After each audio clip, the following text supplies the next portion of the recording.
Good morning, everyone. My name is Suzanne Suezo. I am a licensed criminologist and a master's student. So today I am going to discuss the 5 criminalistics board type questions. So first I will be going to read the questions and then explain each options or choices, and then finally I will give the right or correct answer. So let's begin. Good morning, everyone. I am Suzanne Suezo. I am a licensed criminologist and a master's student. And today I am going to discuss the 5 criminalistics board type questions. So first, I will be going to read the questions and then explain each options or choices. And then finally, I will give the right or correct answer. So let's begin. Number 1. Which fingerprint pattern has no delta? A. Loop, B. Arc, C. Whirl, D. Tented arc. So what are those 3 main types of fingerprint? We have loop, whirl, and arc. So what is loop? The ridge enter from one side, curve, and exit on the same side, and it has 1 delta. What is whirl? The ridge form into a circular or spiral shape. So it has 2 deltas. So what is arc? The ridge enter from one side and exit to the other side. It has no delta, and also it has 2 subtypes. First, plain arc, and then tented arc. So what is tented arc? A tented arc has a sharp upthrust at the center. Yes, it also don't have delta. But what do you think is the answer of this question? So we have arc. Yes, even though tented arc has no delta, but tented arc is just a subtype of an arc. So arc is one of the main type of fingerprint pattern. That's why arc is the best answer of this question. Number 2.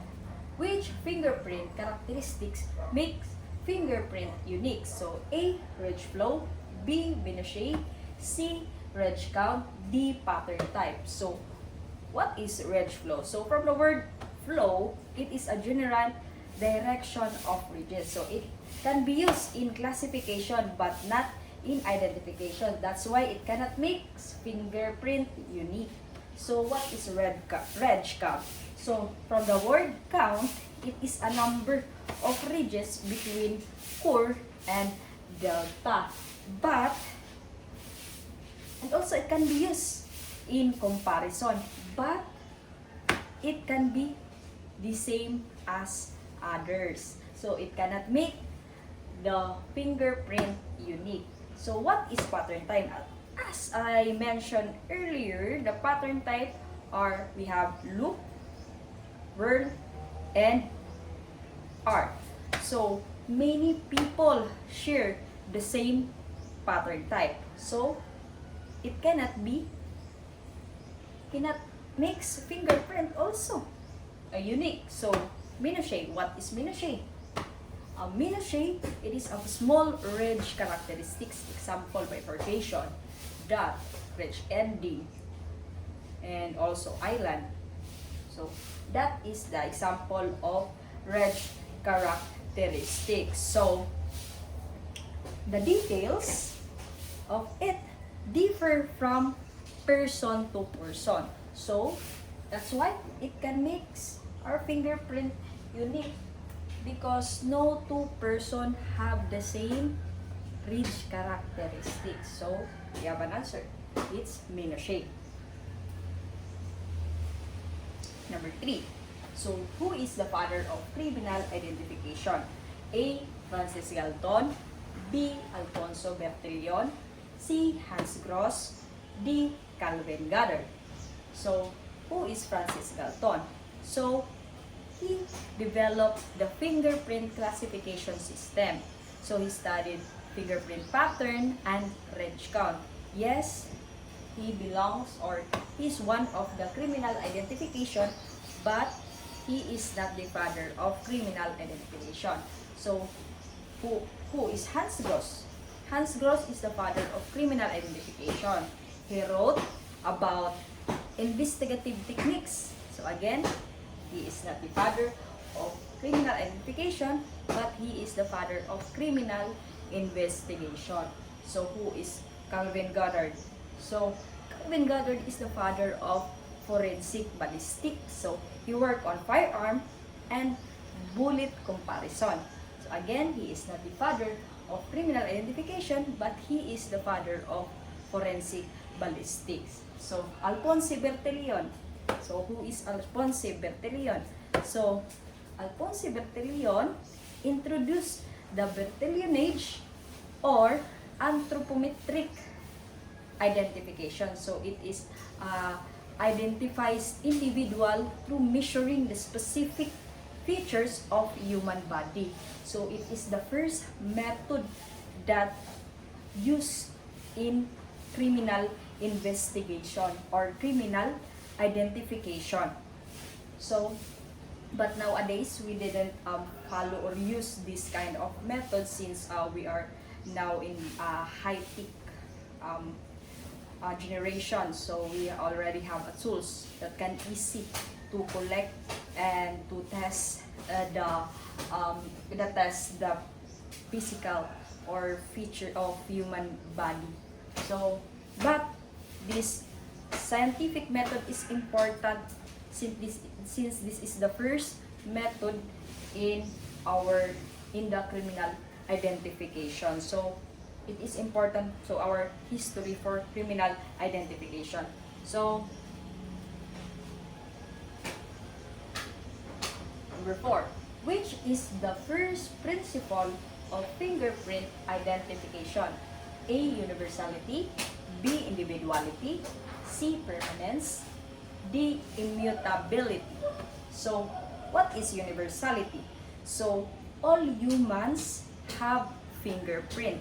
So this is principle, yes, but this is not the first principle.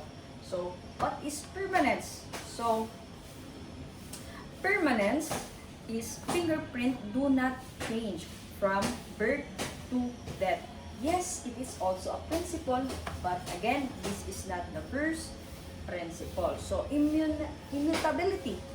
So what is immutability? It is a resistance to change. So it supports the permanence, but it is not the principle. This is not one of the principle. So yes, we have individuality. So no two person or no two fingerprint are the same. So even identical twins, they have different fingerprint. So that's why this is the most important and first principle, the individuality.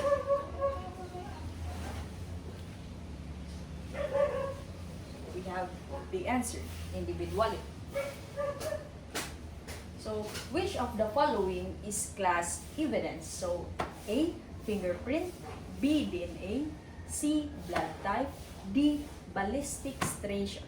So what is fingerprint?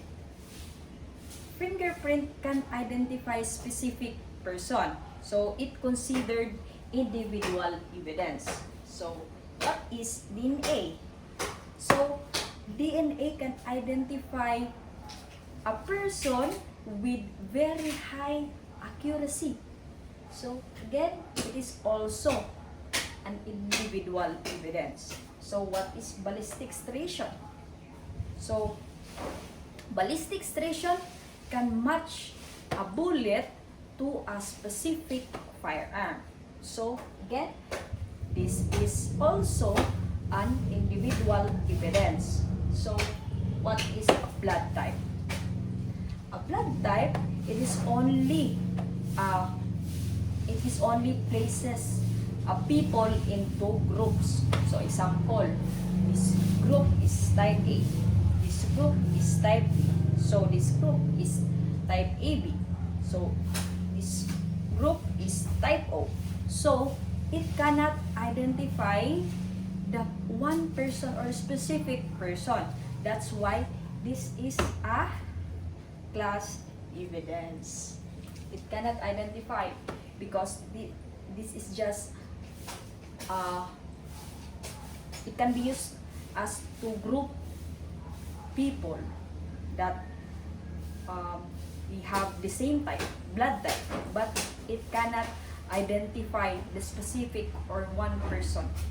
So it cannot be individual evidence.